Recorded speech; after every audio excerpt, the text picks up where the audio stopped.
Hi. In the summer of 1980, photographer Lisa Barlow was driving down Connecticut's Route 69 when she saw a giant cross alongside the highway. She discovered a replica in miniature of Jerusalem. She was fascinated by the low-budget Disney-style scenes that had been lovingly created. Initially, it was the superficial kitschynes that held her attention. But then she met the Italian immigrant who had built the exhibit, as well as a nun who lived on the site. She realized that the display had a deeper significance for them, as well as for the people of the nearby town of Waterbury. She moved beyond photographing like a casual tourist and started to engage more seriously and respectfully. When one looks critically at this body of work, the story isn't all that profound, but she manages to integrate the town, the people, and the biblical attraction, creating an intimate and powerful portrait of this community.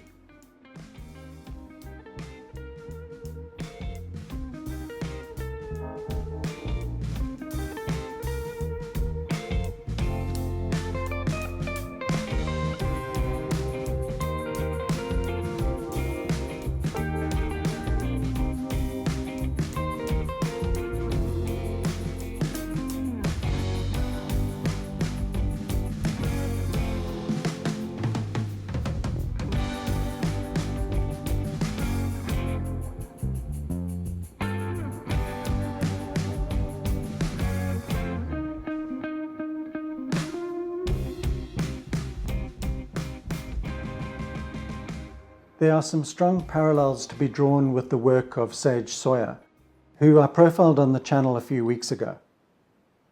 Sawyer also photographed prolifically during the 80s for her two books, American Scene and Passing Time. The images produced by both of these photographers reveal an ability to interact with people in a genuine manner and gain their trust. In my mind, both deserve this trust because their images reflect the respect and sincere fondness that they hold for their subjects. Barlow similarly used the enforced period of isolation that accompanied the pandemic in order to revisit her archives. She started opening up boxes that had been stored in a basement for 40 years, re-editing this earlier work and scanning the negatives. It's a very valuable process to allocate time to reconsider one's earlier work. It's possible, of course, that one could discover a gem like this essay, but also you can gain a more objective view of how your work has evolved over time. Creativity burns brightly at different times during one's career. As photographers, we aim at consistently producing strong work. But there are these rare periods in which everything aligns and one shifts from seeing in 3 dimensions to responding with a far greater depth. The reason for why this flow state is achieved is usually multi-determined and often involves a touch of luck and timing. For Barlow, during the early 80s, a number of factors collided to heighten her engagement with this subject. She was 20 years old, had time on her hands, and was motivated. She needed to produce a project as part of her Yale coursework. On a personal level, her grandmother had just died, her parents were getting divorced, and because she had taken a year off school to live in Paris, she was a bit detached from her former classmates. In Waterbury, she found herself a welcoming environment in which the people were warm and embracing. In a way, they became her surrogate family. She said that this experience of connecting became extremely grounding for her, and I'm sure that this contributed strongly to her communication of intimacy. Inspiration is another strong ingredient when it comes to preparing the optimal conditions for a flow state. At Yale, she'd been exposed to enthusiastic teachers like Todd Papageorge and Larry Fink, and she had immersed herself in the work of photographers like Diane Arbus, Robert Frank, and her favorite, Gary Winogrand. Within this body of work, one can recognize the Winogrand influence. She had bought a second-hand Leica M6 with a 35mm lens. He had worked with an M4, and she was particularly impressed with his ability to tell a story and incorporate wit within his images. The teenagers and children that Barlow photographed seem unaware of their youthful dorkiness, and they come across as interacting spontaneously in the moment. Her images shift from street scenes to portraits to private moments captured inside people's homes. She's observing as a documentary photographer, but she's also bringing a level of tenderness and care that emerged once she had developed a strong connection with her subjects. Barlow met this young girl during one of her first trips to Waterbury. It's such a gentle and fragile moment that she's captured. The young girl looks simultaneously unsure and trusting as she clutches her maple leaves. The composition is simple but strongly focuses our attention onto her face. This young man called Kenny was obviously a little confused about his love life. He carved the name Blanca on his right arm, but his t-shirt says that he loves Stephanie. Barlow said that he also had a number of other girls' names written on the wall above his bed. She said about this young man, he could have been wearing his first suit as he strides off to the right, only looking back to say goodbye to his childhood. It's a very easy, loose composition, but also formally strong. The town of Waterbury was at one time referred to as the brass capital of the world.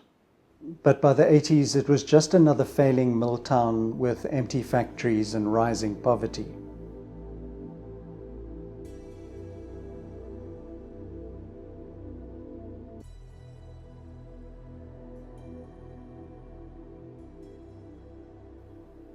Barlow described how she found that once she had immersed herself in taking photographs, she was able to stop thinking and just respond to what she was seeing. The people that she met on the streets were happy to have her around, and many of them invited her back to their homes.